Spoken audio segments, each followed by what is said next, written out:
వాగీశాద్యాస్సుమనసః సర్వార్థానాం ఉపక్రమే యం నత్వా కృతకృత్యాస్యుస్తం నమామి గజాననం శరదిందు వికాసిమందహాసాం స్ఫురదిందీవరలోచనాభిరామాం అరవింద సమాన సుందరాస్యాం అరవిందాసన సుందరీం ఉపాసే.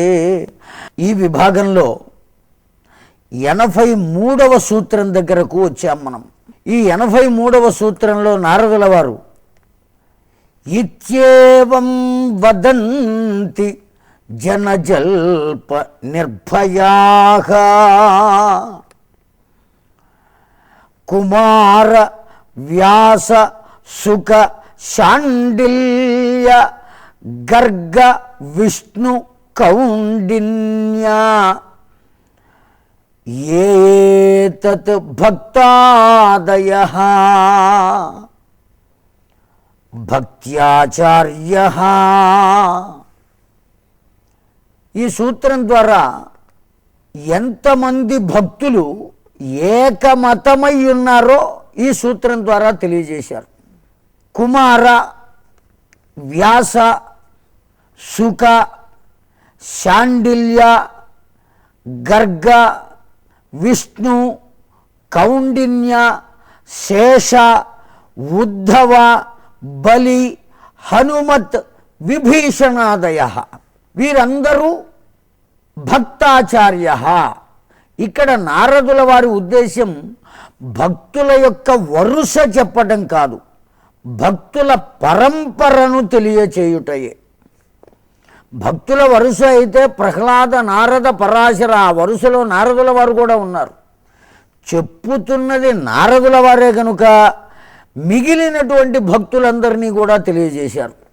వీరంతా కూడా ఏకమతాః అన్నారు. నిర్భయాః ఏకమతాః.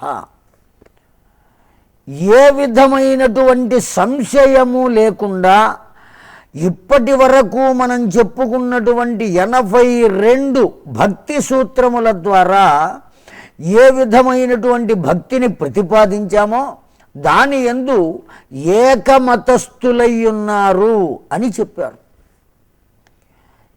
అసలు మతం అంటే ఏమిటండి? ఇవాల్టి రోజున ఈ మతము అనేటువంటిది సమాజంలో కలియుగంలో చాలా ప్రాచుర్యాన్ని పొందింది. అనేక రకాలైన మతాలు ప్రవేశిస్తున్నాయి. మతము అనేటువంటిది మతికి సంబంధించినది. మతిజనితో మతం. మతి నుండి ఒకానొక మనిషి యొక్క ఆలోచన అనేక మంది కనుక ఆలోచించినట్లయితే ఆచరించినట్లయితే ఆ మనిషి ఏది చెప్పాడో దాన్ని ఆచరించే వాళ్ళంతా అతడి మతంలోకి చేరును అని చెప్పబడింది. లోకంలో హిందూ మతం హిందూ మతం హిందూ మతం అనేటువంటిది కూడా మనకు వినపడుతూ ఉంటుంది. న్యాయంగా హిందూ మతము అనేది ఎక్కడా లేదు. ఉన్నది హిందూ ధర్మము, సనాతనమైనటువంటి ధర్మము. ఇది మతము అని గనక అన్నట్లయితే ఈ ధర్మాలన్నిటినీ చెప్పిన వ్యక్తి ఎవరో ఒకరు ఉండాలి. వాళ్ళు చెప్పిన దాన్నే మనమంతా ఆచరిస్తున్నాము అనేటువంటి ఆలోచనలో కనుక ఉన్నట్లయితే అది హిందూ మతం అవుతుంది. దానికి ఒక ప్రవక్త కావాలి.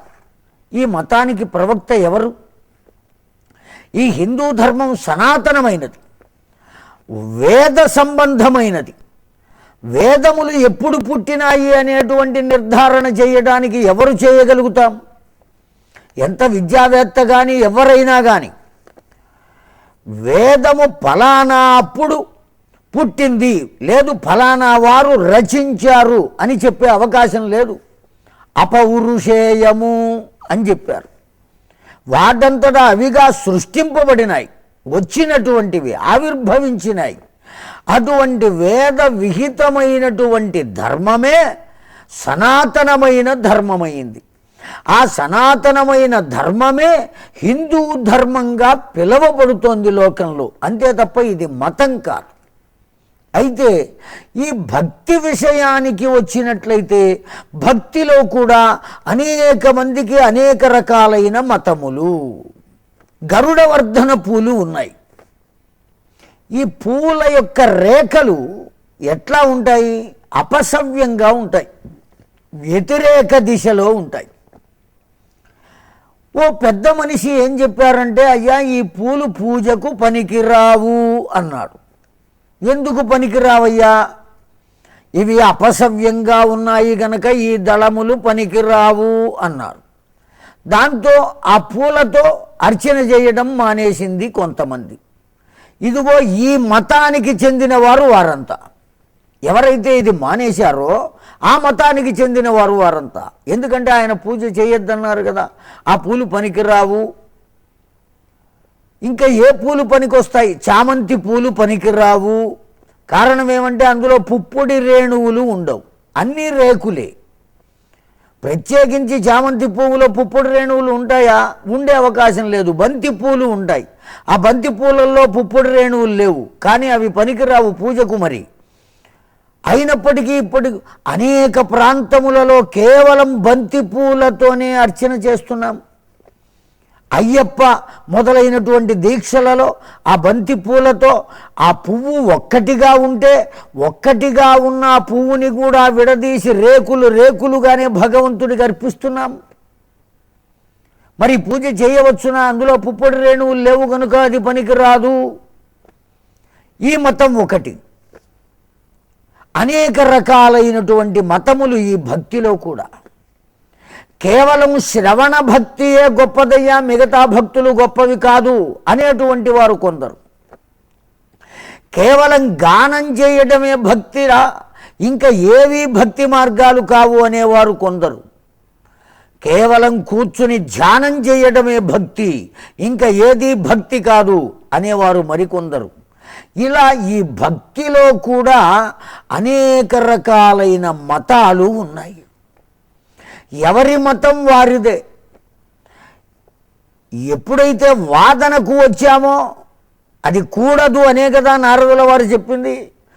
నా భక్తి గొప్పది అంటాడు. నాట్యం చేస్తేనే అది భక్తి అని చెప్పేటువంటి వారు కొంతమంది. ఆ భజన చేసే సమయంలో శరీరం తెలియకూడదు, ఊగిపోవాలి, నాట్యం చేయాలి, అనేక రకాలుగా గానం చేయాలి అని తాను కూడా లేచి నాట్యం చేస్తూ గానం చేస్తూ ఇదే నిజమైనటువంటి భక్తి అనేటువంటి వారు.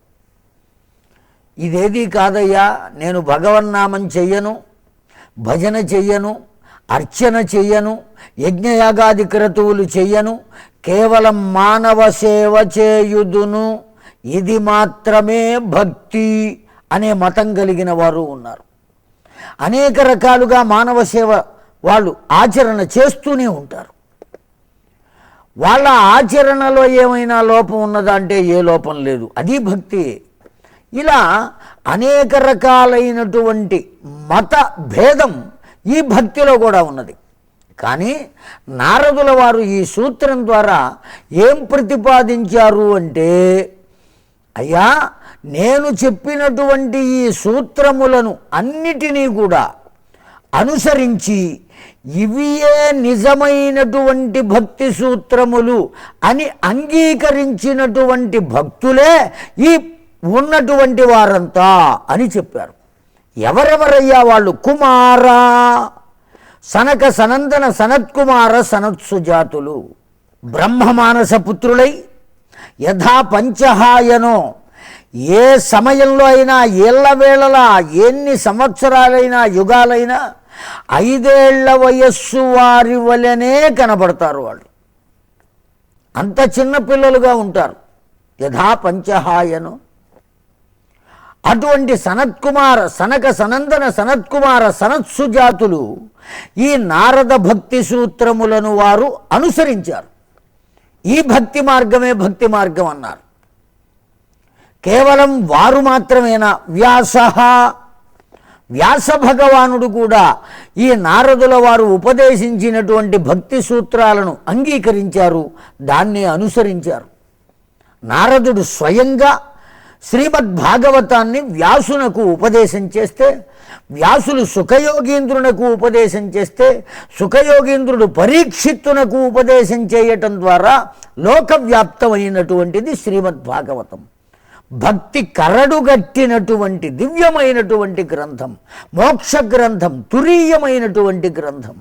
తన యొక్క జన్మ వృత్తాంతాన్ని కూడా నారదుడు వ్యాసునకు తెలియజేశాడు.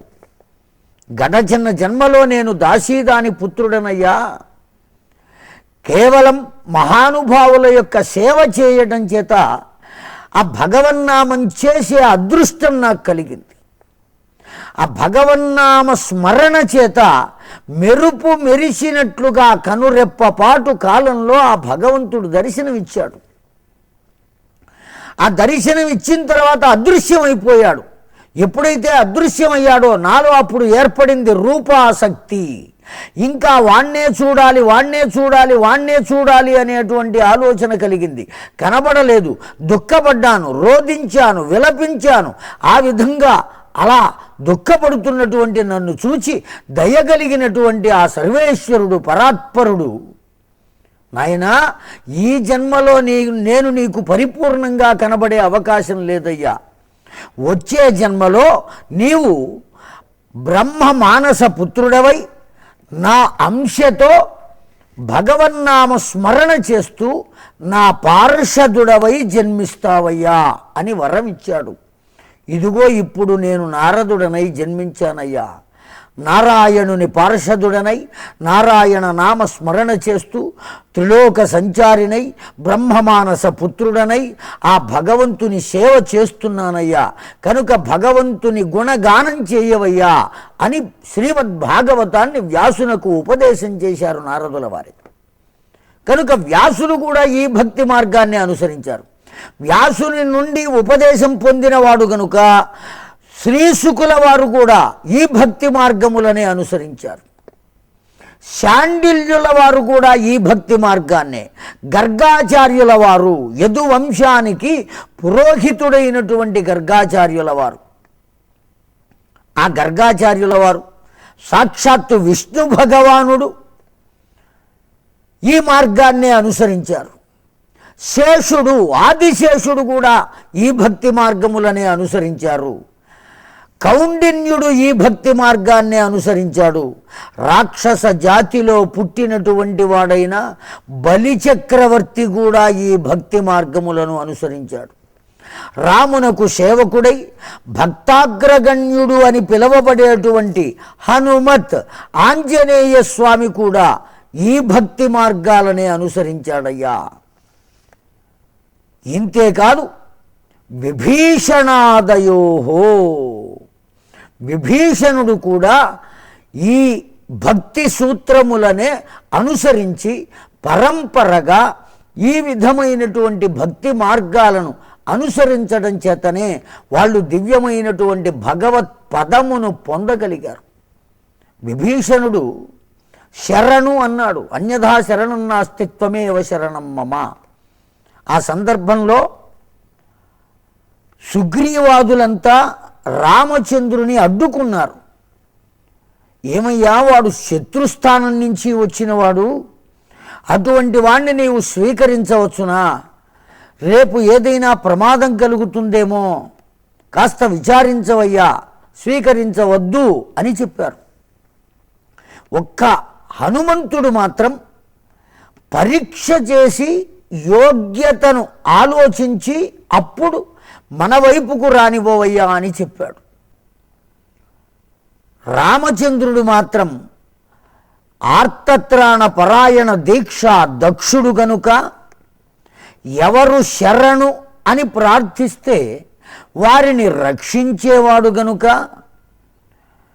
ఆ వచ్చిన శరణు అని వచ్చిన విభీషణుని నేను వదిలే అవకాశం లేదయ్యా, తప్పక అతనికి శరణు ఇస్తాను అన్నాడు. తన పక్షంలోకి రానిచ్చాడు యుద్ధభూమిలో. ఇప్పుడు మళ్ళీ సుగ్రీవుడు రామచంద్రుని ప్రశ్న వేశాడు. రామా, ఒకవేళ ఈ విభీషణుని చేర్చుకున్నావనుకో, ఏ విధంగా మనం ఉపయోగించుకోవాలి? సుగ్రీవా, ఆ విషయం తరువాతయ్యా, ముందు సకల సముద్రముల జలాన్ని తెప్పించవయ్యా, లంకా నగరానికి ఇతన్ని పట్టాభిషిక్తుణ్ణి చేస్తున్నాను అన్నారు రామచంద్రుడు. కాస్త ఆలోచించవయ్యా, నీవు త్వరపడి ఇతన్ని లంకానగరానికి పట్టాభిషేకం చేస్తే ఈ పట్టాభిషేకం అయిపోయిన మరుక్షణంలో రావణాసురుడు సీతామాతను తీసుకుని వచ్చి నీకు అప్పగించి అతడు కూడా శరణు అన్నాడే అనుకో, అప్పుడేం చేస్తావయ్యా? రామచంద్రుడు తీయని సమాధానం ఇచ్చారు. అయోధ్య నగరాన్ని రావణ బ్రహ్మకు అప్పగిస్తాను అన్నారు. అంత త్యాగం ఎవరైనా చేయగలరా? ఎవరి కోసం చేశారు ఇదంతా అంటే పరమ భక్తుడైనటువంటి విభీషణుని కొరకు. రావణ బ్రహ్మ ఎటు రాడు, శరణు అని అనడు. ఒకవేళ అంటే అయోధ్యనైనా ఇవ్వడానికి సిద్ధం. అయితే ఎందువల్ల ఇంత త్యాగం చేయాలి అంటే పరమభక్తుడైన విభీషణుని కొరకు. ఆ విభీషణుడు ఏ మార్గాన్ని అనుసరించాడు అంటే ఇదిగో ఈ భక్తి సూత్రములను అనుసరించే విభీషణుడు కూడా భక్తిని సాధించాడు, భగవంతుణ్ణి పొందాడు, భగవంతుని ప్రక్కనే నిలబడ్డాడు, తానే భగవంతుడయ్యాడు. ఈనాటికి శ్రీరంగ క్షేత్రమునకు వచ్చి విభీషణుడు దేవతార్చన చేసి వెడతాడు అని పెద్దల వచనం. విభీషణుని దేవతార్చన కరండము శ్రీరంగ క్షేత్రంలోనే ఉన్నది అని చెప్పుకుంటూ ఉంటారు. ప్రతి నిత్యము పంచ ఉషకాలంలో ఆ విభీషణుడు వచ్చి క్షణకాలంలో దేవతార్చన చేసి అక్కడ ఉంచి ఆ రంగనాథునకు నమస్కరించి వెళ్ళిపోతాడు. అటువంటి దివ్యమైన క్షేత్రం కనుక ఈ భక్తులంతా కూడా సనక సనందన సనత్కుమార సనత్సుజాతులు, వ్యాసుడు, శాండిల్యుడు, సుఖయోగీంద్రుడు, కౌండిన్యుడు, విష్ణు భగవానుడు, శేషుడు, గర్గాచార్యుల వారు, బలిచక్రవర్తి, హనుమంతుడు, విభీషణుడు, ఈ భక్తులంతా కూడా పరమభక్తులు అని చెప్పబడిన వాళ్ళే. ఇంతమంది మహానుభావులైనటువంటి భక్తులు కూడా ఈ సూత్రముల పట్ల ఏక మతమును కలిగి ఉన్నారు. విభిన్నమైనటువంటి మతాలు వారి పట్ల లేవు. అందరూ ఏకమతస్థులై ఈ సూత్రములను అనుసంధానం చేశారయ్యా. కనుక నేను ప్రవచించినటువంటి, నేను ఉపదేశం చేసినటువంటి ఈ భక్తి సూత్రములు పట్ల మీరు ఏ విధమైనటువంటి సంశయమును పొందవలసిన ఆవశ్యకత లేదు అని నారదుల వారు నిర్ధారించి చెప్పారు.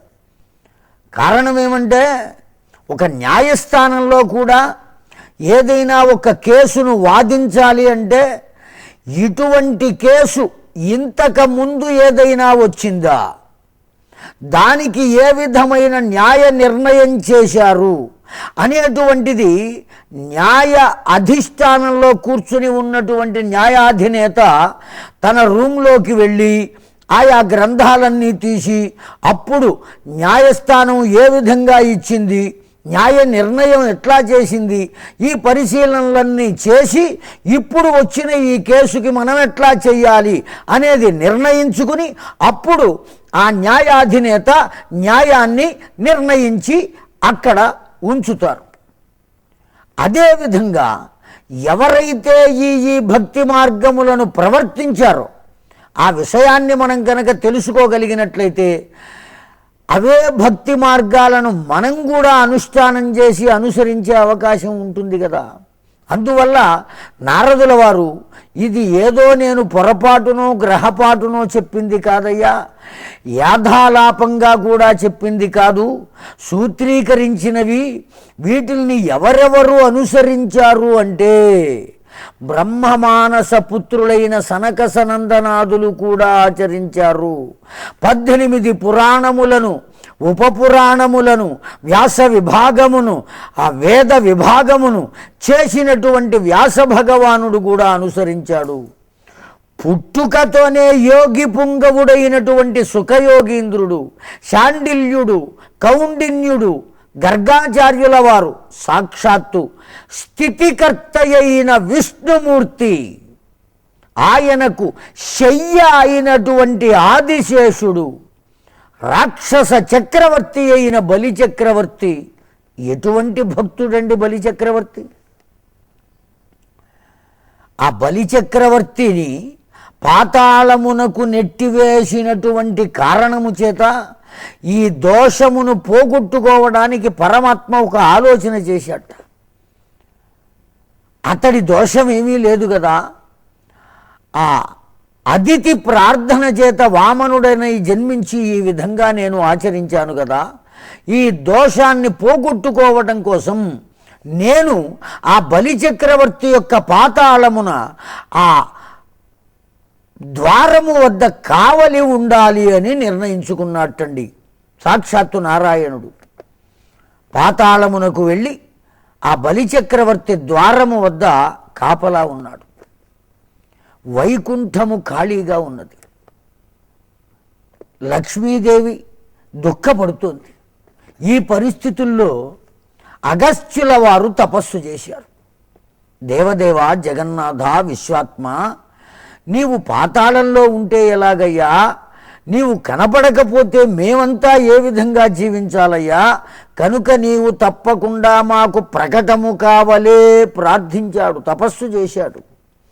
ఆ తపస్సుకు ఆనందపడిన పరమాత్మ పాతాళము నుండి భూమిపైకి అలా వస్తున్నారటండి. ఈ భూమిని దాటాలి, భువర్లోక సువర్లోక మహర్లోక జనోలోక తపోలోక సత్యలోకాలు దాటితే అప్పుడు వైకుంఠం. ఆ వైకుంఠం దాకా రావాలి కదా ఆయన. ఈ భూమండలం మీద కూర్చుని తపస్సు చేస్తున్నటువంటి అగస్త్యుల వారికి వక్షస్థలం వరకు వచ్చినటువంటి నారాయణుడు దర్శనమిచ్చాడు. ఎప్పుడైతే దర్శనమిచ్చాడో పరమానందపడిపోయాడో అగస్త్యుల వారు. ఆహాహా, పరమాత్మ దివ్యమైనటువంటి దర్శనం చేశానయ్యా, ఇక చాలయ్యా, పరమానందంగా ఉన్నదయ్యా, తృప్తి చెందానయ్యా, ఇన్ని రకాలుగా అన్నాడు. ఇంకా చాలయ్యా, తృప్తి చెందానయ్యా అనేటప్పటికీ అక్కడితో ఆగిపోయాడు ఆయన.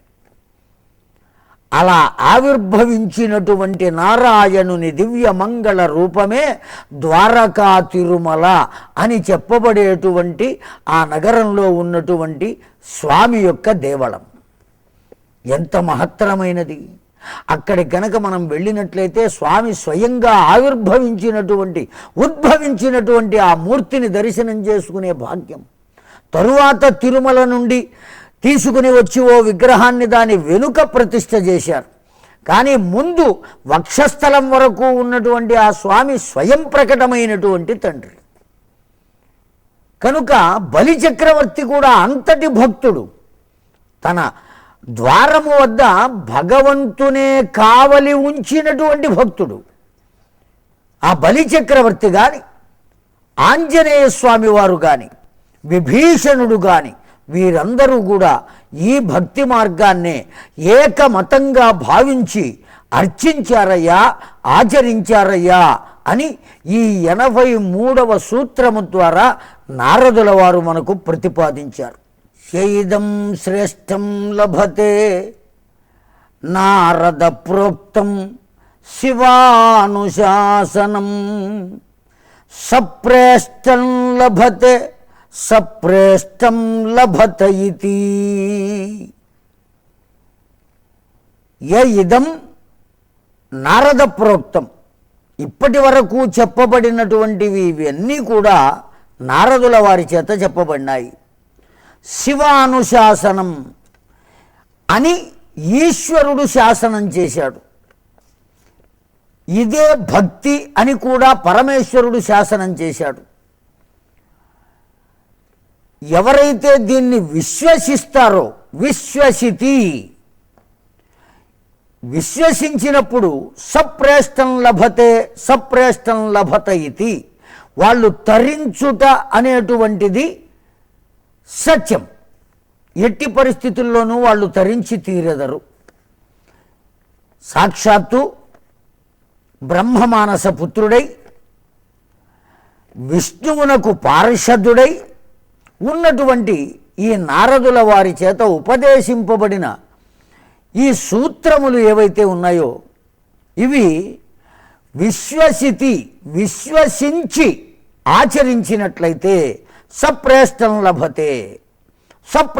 లభత ఇతి, దివ్యమైన ఆనందాన్ని పొందుతారు.